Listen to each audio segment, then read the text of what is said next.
Hello everyone. In this video we will discuss about factoring the quadratic equation. इस video में हम discuss करेंगे कि हम कैसे क्वाड्रेटिक इक्वेशन के फैक्टर बना सकते हैं. सो फर्स्ट ऑफ ऑल हमारे पास तो है general form of quadratic equation. तो हमारे पास जो क्वाड्रेटिक इक्वेशन की जर्नल फॉर्म है वो हमारे पास होती है ax² plus bx plus c which is equal to 0. और ये जो मेरे पास x है ये मेरे पास वेरिएबल है और इसकी डिग्री कितनी है 2. That's why it is called a quadratic equation, जिसमें ए बी सी मेरे पास नॉन वैल्यूज़ होंगी, मतलब कि वो मेरे पास गिवन वैल्यूज़ होंगी जब मेरे पास क्वेश्चन आएगा. But a is not equal to 0. हमारे पास जो ए है वो कभी भी 0 नहीं होगा, बिकॉज अगर ए ही 0 हो गया सो हमारे पास ये क्वाड्रेटिक इक्वेशन नहीं रहेगी. ये हमारे पास इक्वेशन बचेगी b x plus c which is equal to 0. वो हमारे पास बन जाएगी लीनियर इक्वेशन. इसलिए हमारे पास ए है वो कभी भी 0 के इक्वल नहीं होगा. And x is a variable और अननाउन. ये जो मेरे पास जो x है general form of quadratic equation है ये मेरे पास वेरिएबल है और ये अननाउन होगा. हमें इसकी ही वैल्यूज़ को फाइंड आउट करना है.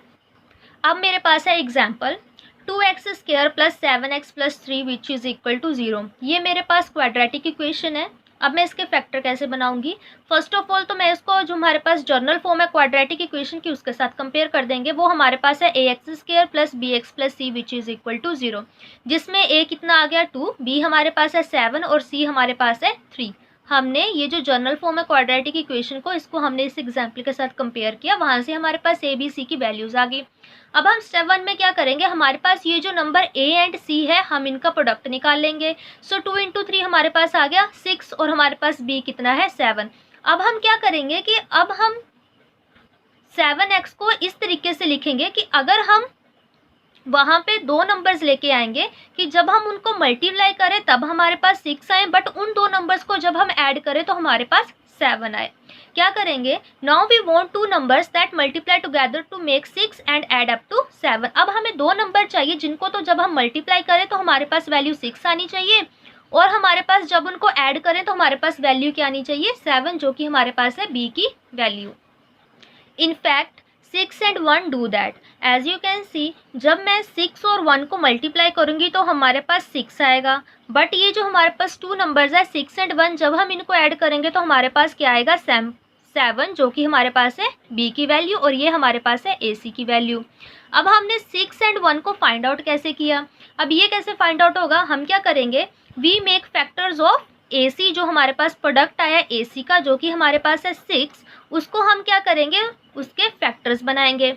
उसके बाद हम उनको ऐड करेंगे कि हमारे पास जो b की वैल्यू है वो 7 आ जाए. हम क्या करेंगे, हमारे पास जो प्रोडक्ट आया ac का जो कि हमारे पास 6 आया, ये वाला जो नंबर आया हम इसके पहले तो फैक्टर्स बना लेंगे और उन फैक्टर में से हम देखेंगे कि हमारे पास उनको ऐड करने के बाद हमारे पास 7 किस में बनता है.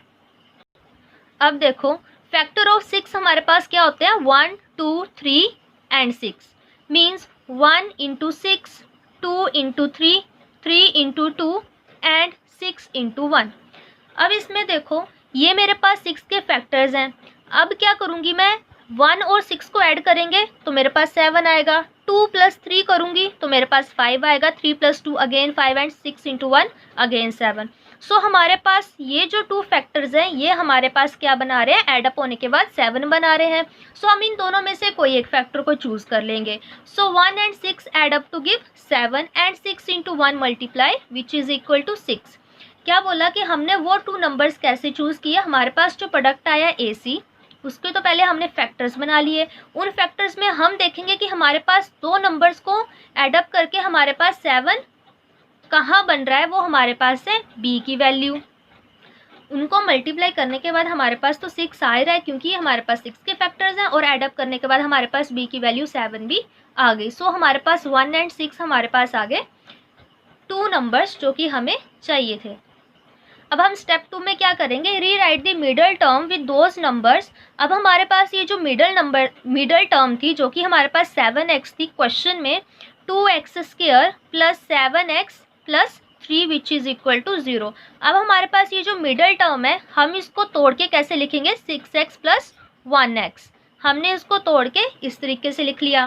थर्ड स्टेप में हम क्या करेंगे, ये जो हमारे पास है term I 2x² plus 6x plus x plus 3, factor the first two and last two term separately. हम क्या करेंगे, ये जो हमारे पास फर्स्ट टू टर्म्स है इनका एक अलग फैक्टर बना लेंगे और लास्ट की जो 2 टर्म्स है हम इनका एक अलग से फैक्टर बना लेंगे। सो हमारे पास फर्स्ट 2 टर्म कौन सी आ गई, 2x² plus 6x factor into x plus 3। ये हमारे पास 2 टर्म्स आ गई जिनके हमने अलग अलग फैक्टर बना लिए। अब मेरे पास क्वेश्चन कैसे सॉल्व होगा, ये मेरे पास क्वेश्चन था, इसको मैंने फैक्टर्स करके हमारे पास 6x प्लस x करके ये हमारे पास 7x को हमने इस तरीके से तोड़ के लिख दिया। अब हम क्या करेंगे, हमारे पास ये जो 2 टर्म्स हैं इनके हम अलग अलग से फैक्टर बना लेंगे। अब देखो ये जो मेरे पास 2x² प्लस 6x है इसमें कॉमन क्या आ रहा है, 2x कॉमन आ रहा है, वो मैंने बाहर निकाल लिया और मेरे पास अंदर क्या बचा, x प्लस 3। यहाँ से 2x कॉमन आया, यहाँ पे बचा x और यहाँ से 2x कॉमन आया, यहाँ पे बचा 3 और इन दोनों में कॉमन क्या है, 1। हमने 1 को बाहर लिख लिया और हमारे पास x प्लस 3 एक अलग से फैक्टर बन गया विच इज़ इक्वल टू 0। अब हमारे पास ये x प्लस 3 2x प्लस 1 में कॉमन है, सो हम x प्लस 3 को बाहर लिख लेंगे तो हमारे पास एक और फैक्टर कौन सा आ गया, 2x plus 1 which is equal to 0। Now, if we have done correctly, our 2 new terms should have a clearly visible common factor। अब हमने ये सही किया है कि नहीं, ये हमें कैसे पता लगेगा, एज यू कैन सी हमारे पास ये जो 2 फैक्टर्स हैं ये हमारे पास कॉमन फैक्टर आ रहे हैं इन 2 टर्म्स में से, सो इसलिए हमारा बिल्कुल सही है। In this case x plus 3 is a common factor to both terms. As you can see ये x प्लस 3 हमारे पास कॉमन फैक्टर है, मतलब कि हमारा क्वेश्चन बिल्कुल सही है। सो हमारे पास quadratic equation 2x² plus 7x plus 3 which is equal to 0 के हमारे पास फैक्टर क्या आ गए, 2x plus 1 and x plus 3। This is our answer. अब मेरे पास है नेक्स्ट एग्जाम्पल, इसको हम सिंपली जल्दी सॉल्व करेंगे। क्या है हमारे पास, 6x² माइनस 5x माइनस के 6। सो हमारे पास a कितना है 6, b हमारे पास है -5, c हमारे पास है माइनस के 6। सो हमारे पास AC कितना आ गया, माइनस के 36 एंड मेरे पास B कितना है, माइनस के 5। सो अब हम माइनस के 5x को कैसे तोड़ के लिखेंगे, वो वाले हमें 2 नंबर चाहिए जिनको तो जब हम मल्टीप्लाई करें तो हमारे पास प्रोडक्ट माइनस के 36 आए, बट जब उनको हम ऐड करें तो हमारे पास माइनस के 5 आए। तो हमारे पास 36 के फैक्टर क्या होते हैं, एक तो हमारे पास होता है 1 इंटू 36, 2 इंटू 18, 3 इंटू 12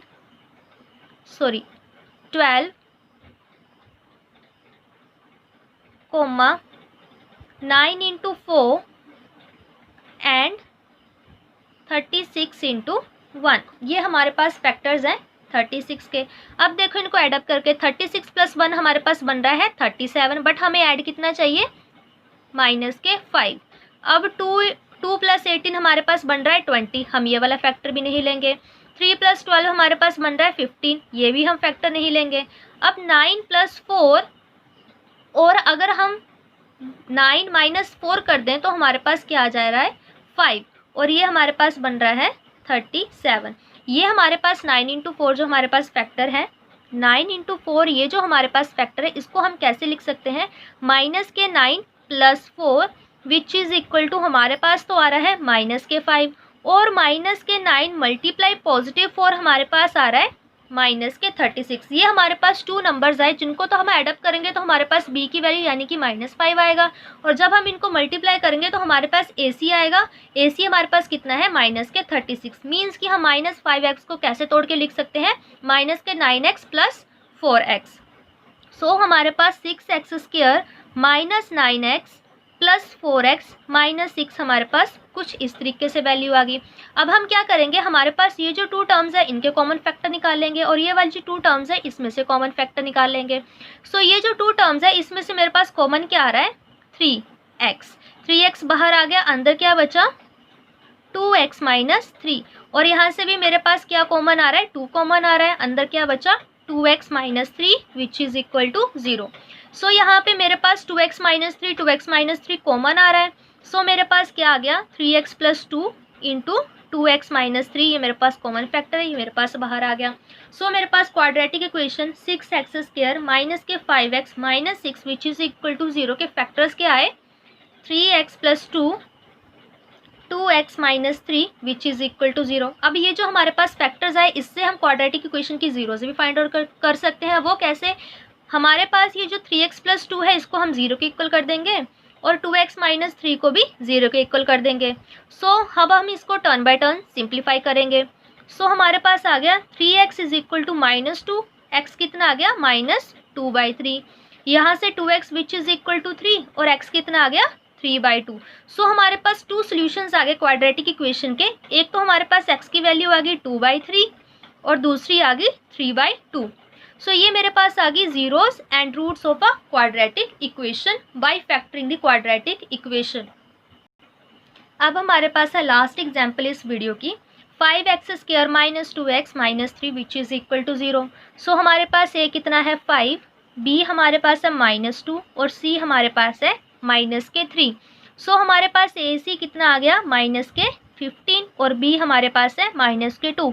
अब हम -2x को इस तरीके से तोड़ के लिखेंगे कि जब हम उनका प्रोडक्ट करें तो हमारे पास क्या आए -15x स्क्वायर और जब हम उनका सम करें तो हमारे पास आए -2x।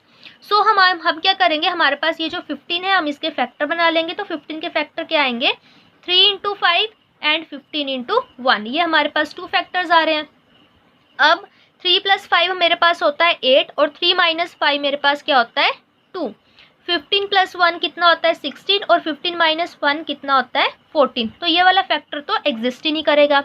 अब ये वाले फैक्टर में आते हैं, यहाँ पे मेरे पास b कितना है -2 और यहाँ पे क्या आ रहा है वैल्यू 2। जब मैंने 5 में से 3 को माइनस किया तो मेरे पास आ रहा है 2। तो मैं क्या करूँगी, मेरे पास ये जो बड़ा नंबर है इसको मैं ले लूँगी नेगेटिव। सो मेरे पास -5 + 3 मेरे पास आ जाएगा -2 और -5 × 3 मेरे पास क्या आएगा -15, जो कि मेरी ये वाली कंडीशन को सेटिस्फाई कर रहे हैं। AC मेरे पास है -15 और इन दो नंबर्स का मल्टीप्लाई करके मेरे पास क्या आ रहा है -15, B मेरे पास है -2। सो इन दोनों नंबर को प्लस माइनस करके मेरे पास क्या आ रहा है -2। सो मेरे पास क्वाड्रेटिक इक्वेशन है 5x square -2x -3 is equal to 0। So मैं इस 2x को कैसे लिख सकती हूँ, -5x square -5x + 3x - 3 which is equal to 0। अब मैं क्या करूँगी, ये जो हमारे पास 2 टर्म्स के मैं फैक्टर बना लूँगी। सो इन 2 टर्म्स में मेरे पास कॉमन क्या आ रहा है 5x कॉमन आ रहा है। सो मेरे पास अंदर क्या बचा x - 1। नेक्स्ट वाली टर्म में मेरे पास 3 कॉमन आ रहा है, अंदर क्या बचा x - 1 इज इक्वल टू 0। ये वाली और ये वाला फैक्टर हमेशा कॉमन होगा, मतलब कि सेम होगा। अगर ये सेम नहीं है तो मतलब कि आपका क्वेश्चन गलत है। सो मेरे पास क्या आ गया, एक फैक्टर आ गया 5x + 3 और अनदर फैक्टर आ गया x - 1 which is equal to 0। अब इन फैक्टर से मैं जीरोज और सोल्यूशन भी फाइंड आउट कर सकती हूँ क्वाड्रेटिक इक्वेशन के। So 5x + 3 which is equal to 0 and x - 1 is equal to 0। यहाँ से मेरे पास x की वैल्यू आ गई यहाँ पे -3, x मेरे पास क्या आ गया -3/5 और यहाँ से मेरे पास x की वैल्यू कितनी आ गई 1। सो मेरे पास सोल्यूशन ऑफ क्वाड्रेटिक इक्वेशन क्या आ गया -3/5 एंड 1। मेरे पास 2 सॉल्यूशंस आ गए क्वाड्रेटिक इक्वेशन के, एक -3/5 एंड 1। अब हम इसको चेक भी कर सकते हैं कि हमारे पास ये सोल्यूशन सेम है या मतलब कि ये हमारे पास सोल्यूशन सही है या नहीं है। वो कैसे करेंगे, हम turn by turn in x की वैल्यूज़ को हम क्वाड्रेटिक इक्वेशन में पुट कर देंगे। सो हमारे पास क्वाड्रेटिक इक्वेशन है 5x square -2x - 3 which is equal to 0। अगर हमारे पास x की वैल्यूज़ को पुट करने के बाद हमारे पास ये वैल्यू 0 के इक्वल आ जाए तो मतलब कि हमारे ये सोल्यूशन बिल्कुल सही है। सो हम फर्स्ट स्टार्ट करेंगे 1 से, हम x की वैल्यू को 1 पुट कर देंगे। So 5 × 1 -2 × 1 -3 which is equal to 0। 5 - 2 - 3 is equal to 0। 5 - 5 is equal to 0, that is 0 is equal to 0। Means ये जो मेरे पास x की वैल्यू 1 है ये मेरे पास क्वाड्रेटिक इक्वेशन को सेटिस्फाई कर रही है। अब आएंगे हम 3/5 पे। सो हमारे पास आया 5 × 3/5 square -2 × -3/5 -3 which is equal to 0, that is 5 × 9/25 minus into minus plus 6 × 5 -3 which is equal to 0। ये कैंसिल आउट हो गया, ये मेरे पास आ गया 5। So 9/5 + 6/5 -3 which is equal to, अब हम एलसीएम ले लेंगे, 9 + 6 -15/5 which is equal to 0। So 9 + 6 मेरे पास कितना आ गया 15, 15 - 15/5 which is equal to 0। So ये भी मेरे पास आ गया 0 which means our solutions are correct. So इस तरीके से हम सॉल्यूशंस को चेक भी कर सकते हैं, एक्स की वैल्यूज़ को चेक भी कर सकते हैं कि वो हमारे पास सही है या नहीं है। So if you like my video then please like it, comment it, share it, and don't forget to subscribe my channel. Thank you.